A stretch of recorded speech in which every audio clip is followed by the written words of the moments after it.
ছোট্ট একটা কথা এইখানে এই ময়দানে যারা কথা বলতে চাইছে শুরু থেকে নিয়ে শেষ পর্যন্ত যেভাবে এখানে আলোচনা করছে প্রত্যেকের আলোচনায় শেষ পর্যন্ত একটা আলোচনা সবাই কিন্তু করছে যে মেলাটা দুরবস্থা যে কজনে আলোচনা করছে সবাই আলোচনা করছে আমরা সবাই শুনছি না।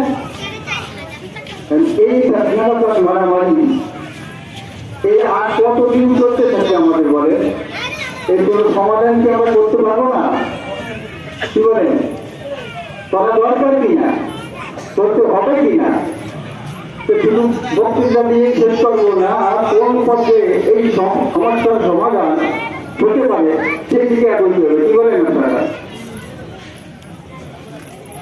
ছোট্ট দুটো কথা যদি আমরা এখানে সবাই স্বীকার করি, নিজের থেকে বলি, তাই আশা করি এই সমস্যার সমাধান হতে পারে। কয়টা কথা?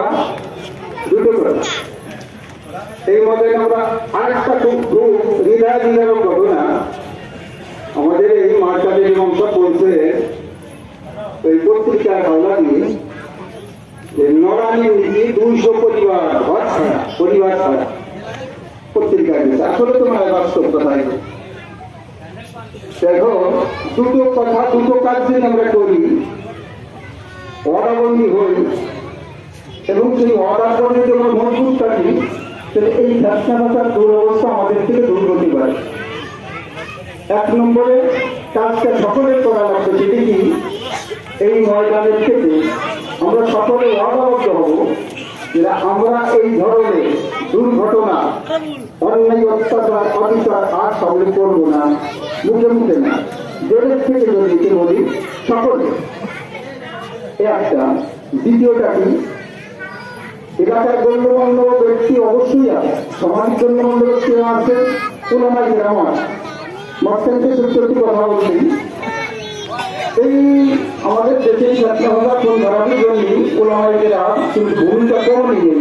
অ্যাডভোকেট সত্যি কথা বলছে, প্রায় থেকে নিরাশের পথে দিছিল আবার শুরু। সেই জন্যে দুটো কথা, একটা হলো সকলে দিয়ে আমরা ওয়াদা করবো যে এই ধরনের ব্যবসাটা দুর্ঘটনা ভুল ধরাবে আমরা করবো না।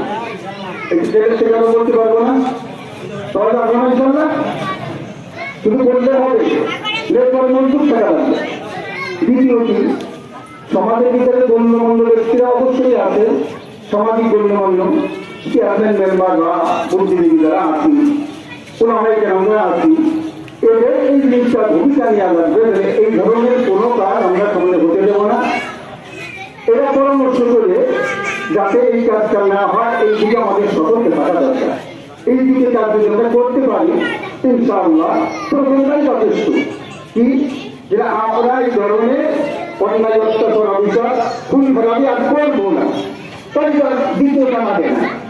দ্বিতীয়টা এই জিনিসটাকে সঠিক করার জন্য, মজবুত করার জন্য সমাজের যারা নেতৃবৃন্দ আছি, আছি, এরা একটা বৈঠক করে গেলে কোনভাবে আমরা এই জিনিসটা সমাধান করতে পারি ইনশাআল্লাহ। আমার মনে হয় একটা বৈঠক করে এক জায়গায় একটু সমাজের যারা গণ্যমান্য ব্যক্তি আছে একটা বৈঠক করে আমরা একটু আলোচনা করি, যাতে এই ধরনের অন্যায়, অত্যাচার, অফিসার যাতে না হয়।